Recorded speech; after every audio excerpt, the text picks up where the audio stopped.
Hello students, welcome to my YouTube channel.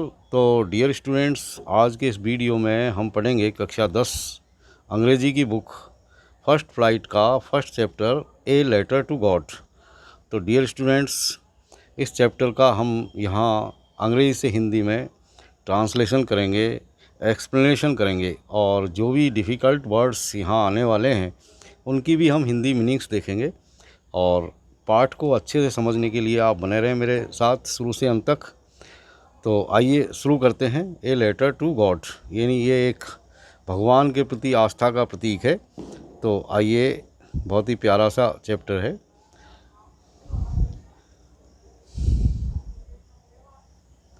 ये अब हम शुरू करते हैं यहाँ पर। द हाउस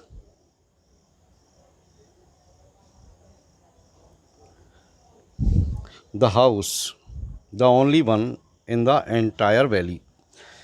तो हम ये क्या है कि साथ साथ मीनिंग्स भी देखेंगे। तो एंटायर का मतलब होता है हॉल, मतलब पूरी। वैली का मतलब घाटी। और यहाँ पर इस लाइन में बताया गया है कि भाई पूरी घाटी में सिर्फ एक मकान था, the only one in the entire valley. यानी एक घाटी की यहाँ पर बात आ रही है और उस घाटी में, उस वैली में, यानी एंटायर वैली में, यानी पूरी घाटी में एक ही मकान था। और ये कहाँ था? Set on the crest of a low hill. Low hill यानी नीची पहाड़ी। तो नीची पहाड़ी की क्रेस्ट पर, क्रेस्ट का मतलब होता है चोटी। तो ये जो मकान था इकलौता, वो वहाँ पर एक नीची पहाड़ी की चोटी के ऊपर बना हुआ था। फ्रॉम दिस हाइट, हाइट का मतलब ऊंचाई, और इस ऊंचाई से वन कुड सी, कोई भी देख सकता था, द रिवर, नदी को, and the field of ripe corn, और पके हुए अन्न के भरे हुए खेतों को, डॉटेड विद द फ्लावर्स, जिसमें फूल लगे हुए थे, that always promised a good harvest, जो हमेशा ही एक अच्छी फसल का वादा करते हैं। हार्वेस्ट का मतलब होता है फसल। The only thing the earth needed was a down pure और एट लीस्ट ए शावर। उस वक्त द ओनली थिंग, सिर्फ एक चीज़, द अर्थ नीडेड, जिसे ज़मीन को ज़रूरत थी, वो था एक डाउनपॉर। डाउनपॉर का मतलब होता है तेज़ बरसात, मूसलाधार। यानी एक मूसलाधार बरसात की ज़रूरत थी ज़मीन को। और एट लीस्ट मतलब कम से कम। और यदि मूसलाधार बरसात नहीं हो तो कम से कम एक बूंदाबांदी हो जाए, एक बौछार आ जाए। शावर का मतलब यानी एक तरह से झड़ी लगना। बरसात की तेज़ बरसात उसे नहीं कहते, यानी बूंद बूंद टपकना।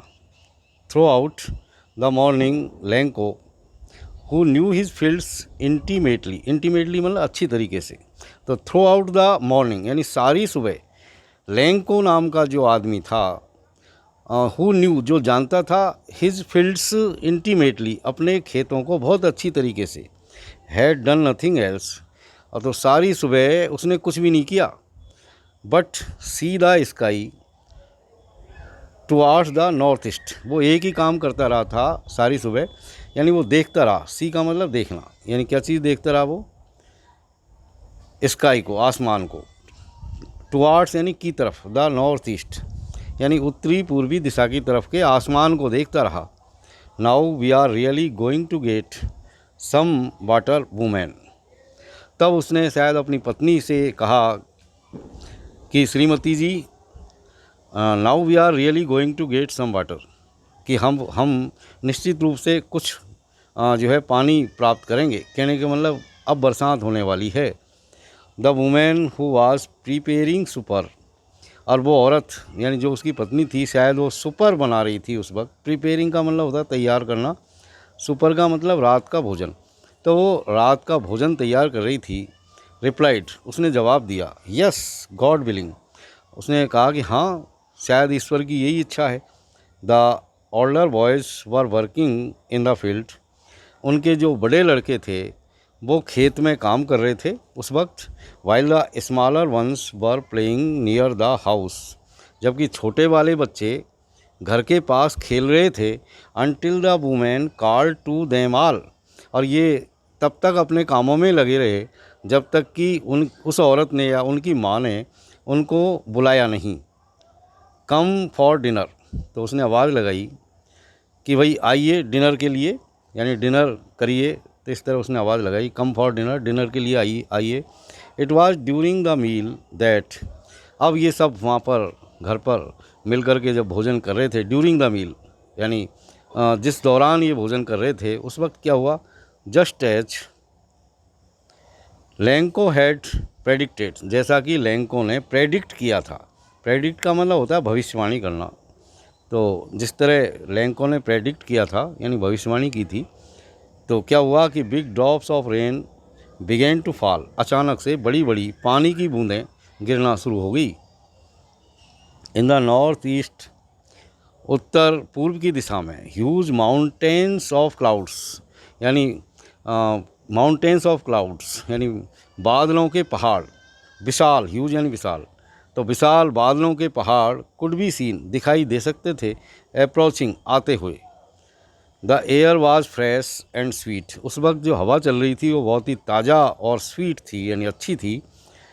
The man went out for no other reason than to have the pleasure of feeling the rain on his body, तभी आदमी बाहर निकल गया और किसी कारण से नहीं गया वो बाहर, सिर्फ बरसात की बूंदों को अपने शरीर पर अनुभव करने के लिए गया। प्लेजर, प्लेजर का मतलब आनंद, यानी बरसात की बूंदों को अपने शरीर के ऊपर जो है आनंद करने का अनुभव लेने के लिए वो गया था। And when he returned he exclaimed, और फिर जब वो वापस आया घर के अंदर तो उसने आकर के जोर से यानी भावना में भर कर के ये कहा कि these aren't rain drops falling from the sky, उसने कहा कि भाई ये जो बरसात की बूंदें गिर रही है आसमान से, ये रेन ड्रॉप्स नहीं है। यानी उसके कथन के अनुसार ऐसा था कि भाई ये जो बरसात की बूंदें हैं ये सिर्फ बरसात की बूंदें ही नहीं हैं, दे आर न्यू कॉइन्स। आगे उसने बताया कि ये तो नए नए सिक्के हैं, दे आर न्यू कॉइन्स यानी नए नए सिक्के बरस रहे हैं। The big drops are 10 cent pieces and the little ones are 5। तो उसने बताया कि जो बड़ी बड़ी बूंदें हैं उनको हम 10 सेंट के सिक्के मान सकते हैं और जो छोटी बूंदें हैं वो 5 सेंट के सिक्के की तरह है। विद ए सेटिस्फाइड एक्सप्रेशन, बड़ी संतुष्टि के भाव के साथ, सेटिस्फाइड एक्सप्रेशन यानी बड़ी संतुष्टि के एक्सप्रेशन के साथ या भाव के साथ, ही regarded the field of ripe corn with its flowers draped in A curtain of rain, उसने देखा अपने खेत को, मान लिया कि उसका जो खेत था वो ड्रेप्ड यानी लिपटा हुआ, उसने देखा उसे एक कर्टेन ऑफ रेन, यानी कर्टेन का मतलब होता है पर्दा, रेन यानी बरसात, यानी पूरे खेत को जिसमें कॉर्न थे, फ्लावर्स थे, तो सब उस बरसात में ऐसे लग रहे थे जैसे एक बरसात के पर्दे ने सबको छुपा लिया हो, ड्रैप कर लिया हो, जैसे उनके ऊपर, जैसे ड्रैप का मतलब होता है कपड़े पहनना या छुपा लेना अपने आप, कुछ डाल लेना अपने आप अपने ऊपर। But suddenly a strong wind began to blow, अचानक से क्या हुआ कि एक तेज़ हवा चली, यानी तेज़ हवा चलने लगी। ब्लो यानी चलना, हवा के चलने को कहते हैं ब्लो। स्ट्रॉन्ग विंड यानी तेज़ हवा या जिसको हम तूफान कह सकते हैं। And along with the rain very large hailstones began to fall, और जब तेज़ हवा चली तो अब बरसात होना तो बंद हो गई और लार्ज हेल स्टोन्स यानी बड़े बड़े ओले बिगेन टू फॉल यानी गिरना शुरू हो गए। These truly did resemble new silver coins, और ये जो ओले थे वो लार्ज यानी न्यू सिल्वर कॉइन्स की तरह थे, यानी नए चांदी के सिक्कों की तरह रिजेम्बल हो रहे थे, मतलब उनके जैसे लगते थे। रिजेम्बल का मतलब होता है के जैसा लगना। The boys exposing themselves to the rain, और लड़के जो अपने आप को कपड़े खोल करके जो बरसात में नहा रहे थे, एक्सपोज हो रहे थे, एक्सपोज का मतलब बरसात में घूम रहे थे या नहा रहे थे। Ran out to collect the frozen pearls, तो सारे के सारे लड़के भागे जोर से उन फ्रोजन पल्स को कलेक्ट करने के लिए। फ्रोजन पल्स यहाँ पर ओलों के लिए आया है, हेल स्टोन्स के लिए, क्योंकि वो जमे हुए मोती जैसे दिखाई दे रहे थे। फ्रोजन यानी जमे हुए, पल्स का मतलब होता है मोती। It's really getting bad now exclaimed the man, तब आदमी ने कहा कि अब बहुत, ये वास्तव में अब अच्छा नहीं हो रहा। I hope it Passage quite quickly, और उसने कामना की मन में कि मैं भगवान से ये आशा करता हूँ कि ये ओले गिरना जल्दी ही जो है बंद हो जाएगा। It did not pass quickly, लेकिन ओले गिरना चालू रहा, वो ओले गिरना जल्दी बंद नहीं हुआ। For an hour the hell rent on the house, 1 घंटे तक ओले बरसते रहे। कहाँ कहाँ पर? ऑन द हाउस, घर के ऊपर, द गार्डन, बगीचे में, द हिल साइड, पहाड़ी के नीचे, द कॉर्नफील्ड, खेतों के अंदर, ऑन द होल वैली, सारी घाटी में, यानी हर जगह वो ओले बरसते रहे लगभग 1 घंटे तक। The field was white as if covered with salt, पूरा खेत ओलों से इस तरह भर गया कि बिल्कुल सफ़ेद दिखने लगा, जैसे कि पूरा खेत जो है नमक से ढक गया हो। साल्ट का मतलब होता है नमक। Not a leaf remained on the trees, पेड़ों के ऊपर एक भी पत्ती शेष नहीं रही। लीफ यानी पत्ती और रिमेंड यानी रहना। The corn was totally destroyed, और अन्न जो था यानी जो दाने थे, जो अनाज था, वो पूरी तरह से डिस्ट्रॉय हो गया, मतलब पूरी तरह से नष्ट हो गया। The flowers were gone from the plants, और जो फूल खिल रहे थे पेड़ों के ऊपर, वो सारे के सारे टूट करके नीचे गिर गए। Lencho's soul was filled with sadness, तो ये सारा दृश्य देख करके लैंको की जो सॉल थी यानी उसकी जो आत्मा थी, वो पूरी तरह से उदास हो गई, दुख से भर गई। When the storm had passed, और जब वो तूफ़ान गुजर गया, तो he stood in the middle of the field, तो वो खेत के बीच में जा कर के खड़ा हो गया। And said to his sons, और फिर उसने अपने बेटों से कहा, a plague of locusts, a plague of locusts यानी टिड्डी दल। ए प्लेग ऑफ लॉकस्ट का मतलब होता है टिड्डियों का दल। तो उसने कहा कि भाई टिड्डियों का दल जो है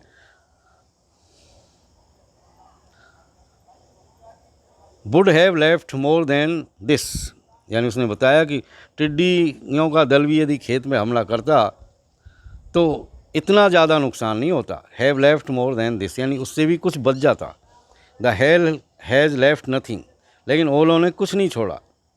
this year we will have to, this year we will have no corn, उसने बताया अपने बच्चों को कि इस साल हमें कोई अनाज पैदा नहीं होगा। That night was a sorrowful one, वो रात उनके लिए बहुत दुख से भरी हुई थी। Sorrowful one. All our work for nothing, हमारा सारा काम बेकार चला गया। There is no one who can help us, अब दुनिया में कोई नहीं है जो हमारी सहायता कर सके। We will all go hungry this year, उसने कहा कि अब हमको सारी बरस भर जो है भूखा रहना पड़ेगा। तो प्यारे बच्चों, यहाँ पर ये ओरल कम्प्रहेंशन चेक है, यानी कुछ क्वेश्चंस हैं और इन क्वेश्चंस को भी हम सॉल्व करेंगे अगले वीडियो में। तो आइए आगे बढ़ते हैं। But in the hearts of all who lived in that solitary house in the middle of the valley, लेकिन उस अकेले घर में जो उस घाटी के मध्य में स्थित था, उन सभी लोगों के हृदय में क्या बात थी? There was a single hope, एक आशा थी, सभी के मन में एक जैसी आशा थी। हेल्प फ्रॉम गॉड, कि भगवान अब मदद करेगा, यानी भगवान से सहायता की उम्मीद थी उन सबके मन में। Don't be so upset even though this seems like a total loss, remember no one dies of hunger. तब लैंको ने सभी को समझाया कि इतना उदास होने की ज़रूरत नहीं है। डोंट बी सो अपसेट यानी इतना उदास मत होइए। चाहे ऐसा लगता है कि पूरा नुकसान हो गया है, टोटल लॉस हो गया, सब कुछ ख़त्म हो गया है, लेकिन रिमेंबर एक चीज़ याद रखो कि no one dies of hunger, कि इस दुनिया में कोई भी व्यक्ति चाहे और किसी चीज़ से मर जाए लेकिन भूख से नहीं मर सकता, क्योंकि कहा जाता है कि भगवान ने यदि चोंच दी है तो चुगा भी दिया है। तो दैट्स व्हाट दे से, जैसा कि वे लोग कहते हैं, no one dies of hunger, कि कोई भी व्यक्ति भूख से नहीं मरता। ऑल थ्रू द नाइट, सारी रात, Lanco thought only of his one hope, Lanco अपनी इसी एक आशा के बारे में सोचता रहा। किस आशा के बारे में? द हेल्प ऑफ गॉड, भगवान से सहायता की आशा। हुज आइज, जिसकी आँखें, as he had been instructed, जैसा कि उसे समझाया गया था, बताया गया था। सी एवरीथिंग, हर चीज़ देखती है, यानी भगवान की आँखें हर चीज़ देखती है, यानी भगवान की आँखों से कुछ भी छुपा नहीं है। Even what is deep in one's conscience, यहाँ तक कि भगवान की आँखें तो किसी भी व्यक्ति के मन में क्या छिपा हुआ है उसे भी देख लेती है। Deep in one's conscious, conscious का मतलब होता है मन, डीप यानी गहरा। Lencho was an ox of a man, an ox of a man. लेंको एक जानवर की तरह था, कहने का मतलब एक ऑक्स की तरह था, कहने का मतलब वो बहुत ही मेहनती आदमी था। तो इसको हम इस तरह समझ सकते हैं कि Lanco was an ox of a man, यानी वो एक आदमी नहीं था बल्कि एक बहुत ही मेहनती आदमी था। Working like an animal in the fields, और खेतों में वो जानवरों की तरह काम करता था। बट स्टिल ही न्यू, लेकिन फिर भी वो जानता था कि हाउ टू राइट, यानी फिर भी वो लिखना जानता था, यानी इतना पढ़ा लिखा था कि वो लिख सकता था। द फॉलोइंग संडे, और अगले रविवार को, एट डे ब्रेक, जब सूर्य उदय हुआ तो he began to write a letter, उसने एक पत्र लिखना शुरू कर दिया। Which he himself would carry to town, जिसे वो स्वयं पास वाले शहर में लेकर के जाएगा। And place in the mail, और उसे डाक में डालेगा। It was nothing less than a letter to God, और ये जो लेटर वो लिख रहा था वो और किसी के लिए नहीं लिख रहा था, बल्कि वो सिर्फ भगवान को पत्र लिख रहा था। गॉड ही रॉट, उसने अपने पत्र में लिखा कि भगवान, if you don't help me, यदि आप मेरी सहायता नहीं करोगे तो my family and I will go hungry this year, तो मैं और मेरा परिवार इस वर्ष भूखे रह जाएंगे। I need 100 pesos in order to sow my field again. आगे उसने लिखा कि मुझे मेरे खेतों को दोबारा से उनमें अनाज बोने के लिए मुझे 100 पीसोज की ज़रूरत है। And to live until the crop comes, और जब तक की फसल पक के नहीं आती तब तक हमको भी ज़िंदा रहने के लिए इन पैसों की ज़रूरत है। बिकॉज द हेल स्टॉर्म, आगे उसने लिखा क्योंकि ओलों ने, अब आप समझ गए कि ओलों ने क्या किया, जो हम पहले ही लिख चुके हैं, पहले ही पढ़ चुके हैं। तो उसने आगे यहाँ इतना लिख करके उसने समाप्त कर दिया। He wrote to God on the envelope, और लिफाफे पर उसने पता लिखा। सेंड, इसमें जो है उसने जो रिसीवर्स एड्रेस लिखा वो लिखा टू गॉड, भगवान के लिए। पुट द लेटर इनसाइड, उस पत्र को उसने लिफाफे के अंदर रखा। एंड स्टिल ट्रबल्ड, लेकिन वो अभी भी परेशान था, ट्रबल्ड था। और इसके बाद में वेंट टू टाउन, फिर वो शहर में चला गया। एट द पोस्ट ऑफिस, और जब वो पोस्ट ऑफिस पहुंचा तो पोस्ट ऑफिस पर जाकर के उसने क्या किया, he placed a stamp on the letter, उसने उस लेटर के ऊपर एक स्टैम्प चिपकाया, मतलब एक डाक टिकट चिपकाया। And dropped it into the mail box, और उस पत्र को उसने मेल बॉक्स में डाल दिया। One of the employees who was a postman and also helped at the post office, उस पोस्ट ऑफिस के अंदर जो कर्मचारी थे उनमें से एक कर्मचारी जो एक पोस्टमैन था, यानी डाकिया था, और वो पोस्ट ऑफिस के काम भी करने में सहायता करता था। वेंट टू हिज बॉस, वो सीधा अपने मालिक के पास गया, बॉस के पास गया, यानी अपने ऑफिसर के पास गया। लाफिंग हर्टिली, ज़ोर ज़ोर से हंसते हुए। लाफिंग हर्टिली का मतलब होता है, लाफिंग हर्टिली, खुल करके हंसना। तो वो खुल करके हंसता हुआ अपने बॉस के पास गया। And showed him the letter to God, और वहाँ जा कर के उसने उस पत्र को, जो लेटर टू गॉड था यानी भगवान के लिए पत्र था, उसे दिखाया।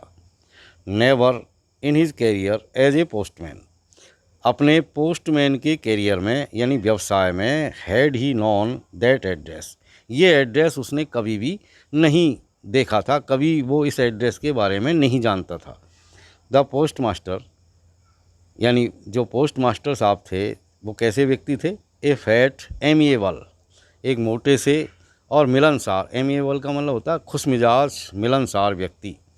तो जो पोस्ट मास्टर था उस डाकघर का, वो बहुत ही एक मोटा सा और खुश मिजाज व्यक्ति था। फेलो का मतलब होता है पर्सन या व्यक्ति। आल्सो ब्रोक आउट लाफिंग, वो भी उस पत्र को देख करके वो भी ज़ोर ज़ोर से हंसने लगा।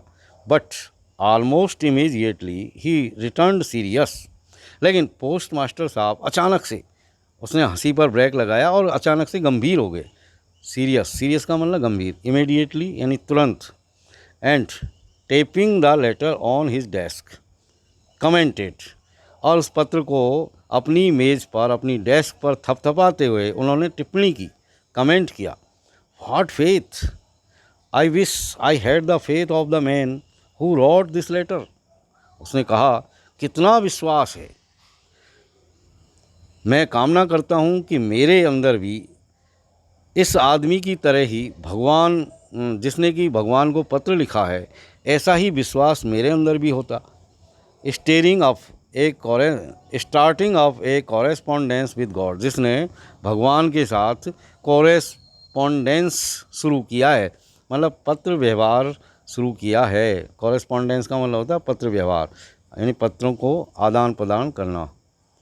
सो in order not to shake the writer's faith in God, इसलिए इन ऑर्डर टू का मतलब होता है इसलिए या इस संबंध में कि उस राइटर का विश्वास भगवान के प्रति था, वो हिल नहीं जाए, वो कम नहीं हो जाए, तो उसने क्या किया, the post master came up with an idea, उस पोस्ट मास्टर के दिमाग में एक विचार आया, आंसर द लेटर, इस पत्र का जवाब लिखो।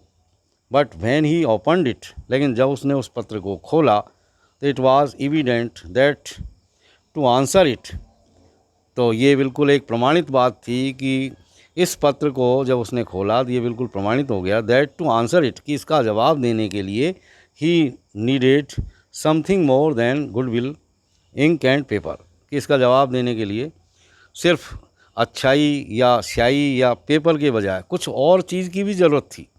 But he stuck to his resolution, लेकिन वो अपने इरादे पर कायम रहा। Stuck to his resolution, stuck to resolution का मतलब होता है अपने इरादे पर कायम रहना। He asked for money from his employees, तो उसने क्या किया, अपने जो कर्मचारी थे उनसे धन मांगा। He himself gave part of his salary, उसने स्वयं ने भी अपनी तनख्वाह का कुछ हिस्सा जो है दिया। And several friends of his, इसके अलावा उसके बहुत सारे कुछ मित्र थे, वर ऑब्लिज टू गिव समथिंग, उनको भी उसने ऑब्लिज किया, मजबूर किया, एक तरीके से उन्हें ऑब्लिज किया, बाध्य किया, टू गिव समथिंग, कुछ देने के लिए, for an act of charity, एक तरह से दान के कार्य हेतु। एक्ट ऑफ चैरिटी का मतलब होता है दान का काम, for an act of charity. It was impossible for him to gather together the 100 pesos, हालांकि ये बात उसके लिए बिल्कुल असंभव थी कि एक साथ इतने सारे 100 पीसे इकट्ठे वो करने में वो इम्पॉसिबल बात थी। यानी एक तरह से एक साथ ही 100 पीसों की जो मांग की गई थी, तो ये इतने सारे पैसे उसने उगाए, खुद ने भी दिए, मित्रों से भी लिए, अपने कर्मचारियों से भी लिए, लेकिन एक साथ वो 100 पीसोज जो है इकट्ठे नहीं कर पाया, ये बात उसके लिए बिल्कुल असंभव थी। So he was able to send the farmer only a little more than half, इसलिए वो उस फार्मर को आधे से कुछ अधिक राशि भेजने में समर्थ था या समर्थ हो गया। हालांकि 100 पीसों तो इकट्ठा नहीं कर पाया, लेकिन आधे से कुछ ज़्यादा उसने इकट्ठे कर लिए। He put the money in an envelope, उसने सारे धन को एक लिफाफे के अंदर रखा। एड्रेस टू लेंको, उसके ऊपर लेंको का एड्रेस लिखा, पता लिखा। And with it a letter containing only a single word as a signature God, और इसके साथ ही उसने उस लिफाफे के अंदर एक पत्र भी लिखा जिसके अंदर सिर्फ एक ही शब्द लिखा हुआ था सिग्नेचर के रूप में, हस्ताक्षर के रूप में, गॉड, जैसे कि ऐसा लगे कि ये पत्र भगवान ने भेजा है। तो ये फिर कुछ और ऑरल कंप्रेंशन चेक है, तो इनको हम अगले वीडियो में यहाँ पर सॉल्व करेंगे। अब देखिए next part, the following Sunday, आगे आने वाले संडे के दिन, Lencho came a bit earlier, Lencho थोड़ा जल्दी आया देन यूजुअल, पहले की बजाय, to ask if there was a letter for him, कि क्या उसके लिए कोई पत्र आया है। It was the postman himself, ये वही पोस्टमैन था, who handed the letter to him, और उसी ने जाकर के उस किसान को, लेंको को, वो लेटर सौंप दिया। वाइल द पोस्ट मास्टर, जबकि पोस्ट मास्टर एक्सपीरियंसिंग, अनुभव कर रहा था, the contentment of a man, किसी व्यक्ति के की संतुष्टि को, who has performed a good deed, जिसने एक बहुत ही भला कार्य किया था। Looked on from his office, और वो उसको, इस सारे काम को वो ऑफिस में बैठा बैठा दूर से देख रहा था। Lanco showed not the slightest surprise on seeing the money, और जब लेंको ने उस धन को देखा तो उसे ज़रा सा भी आश्चर्य नहीं हुआ, यानी इस बात का उसे ज़रा सा भी आश्चर्य नहीं हुआ कि भगवान ने पैसे भेज दिए हैं। स्लाइटेस्ट सरप्राइज, यानी थोड़ा सा भी आश्चर्य। शोड यानी दिखाया, यानी लेंको ने थोड़ा सा भी आश्चर्य नहीं दिखाया ऑन सीइंग द मनी, उस धन को देख करके। सच वाज द कॉन्फिडेंस, इतना उसे विश्वास था। बट ही बिकेम एंग्री, लेकिन वो नाराज़ हो गया। When he counted the money, जब उसने धन को गिना। God could not have made a mistake, भगवान गलती नहीं कर सकता। Nor could he have denied Lanco, न ही वो लेंको को मना कर सकता था। वाट ही हैड रिक्वेस्टेड, जिसकी उसने रिक्वेस्ट की थी। इमीडिएटली, तुरंत, Lencho went up to the window, Lencho खिड़की तक गया। To ask for paper and ink, paper और स्याही मांगने के लिए। On the public writing table, और सार्वजनिक राइटिंग टेबल पर बैठ कर के ही स्टार्टेड टू राइट, उसने फिर एक और पत्र लिखना शुरू कर दिया। With much wrinkling of his bro, उसकी भौहें लिखते वक्त एकदम चढ़ गई थी, रिंकल हो गई थी, बल पड़ गए थे उसकी भौहों पर गुस्से के कारण। काज्ड बाय द एफर्ट, और इसकी आँखों के ऊपर जो भौहें थी उसमें बल क्यों पड़े थे? Caused by the effort he had to make a express his ideas, यानी अपने आइडियाज़ को एक्सप्रेस करने के लिए जो एफ़र्ट कर रहा था, जो प्रयत्न कर रहा था, उसके कारण उसकी भौहें चढ़ गई थी। व्हेन ही फिनिश्ड, और जब उसने उस पत्र को समाप्त किया, तो he went to the window, वो खिड़की पर गया। टू बाई ए स्टैम्प, एक डाक टिकट खरीदने के लिए। विच ही लिक्ड, जिस पर उसने अपनी जीभ से थूक लगाया। एंड देन एफिक्स्ड, एफिक्स का मतलब चिपकाना, फिर उसे चिपका दिया।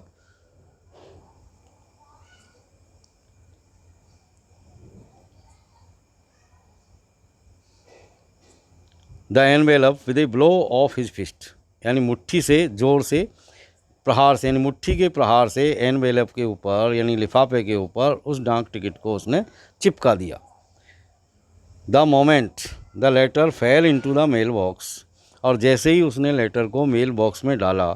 The postmaster went to open it, postmaster तुरंत गया और उसे खोला। इट सेड, उस पत्र में लिखा हुआ था गॉड, और वो भी भगवान के लिए था। क्या लिखा हुआ था? कि भगवान, of the money that I asked for, वह धन जो मैंने तुमसे मांगा था। ओनली 70 पीसोज रीच्ड मी, उसमें से मेरे पास सिर्फ 70 पीसोज ही पहुँचे हैं। सेंड मी द रेस्ट, बाकी के पैसे और भेजो।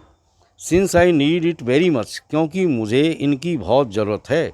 But don't send it to me through the mail, लेकिन अब की बार ये पैसे आप डाकघर के माध्यम से मत भेजना। Because the post office employees, क्योंकि ये जो पोस्ट ऑफिस के एम्प्लॉई हैं, जो कर्मचारी है, are a bunch of crooks, ये सब बेईमानों का एक झुंड है। यानी उसने ये सोचा कि भगवान ने तो 100 ही पीसों भेजे थे, लेकिन शायद ये पोस्ट ऑफिस के कर्मचारियों ने उनमें से 30 पीसोज निकाल लिए, इसलिए ये 70 रह गए। जबकि उसको ये पता नहीं था कि ये सारा काम पोस्ट ऑफिस के कर्मचारियों का ही था। और आगे फिर उसने पत्र को ख़त्म कर दिया और लिख दिया लेंको, यानी अपने हस्ताक्षर कर दिए। तो dear students, time is up now. See you again in next video. Till then, keep watching my videos. Have a nice time. Thank you very much for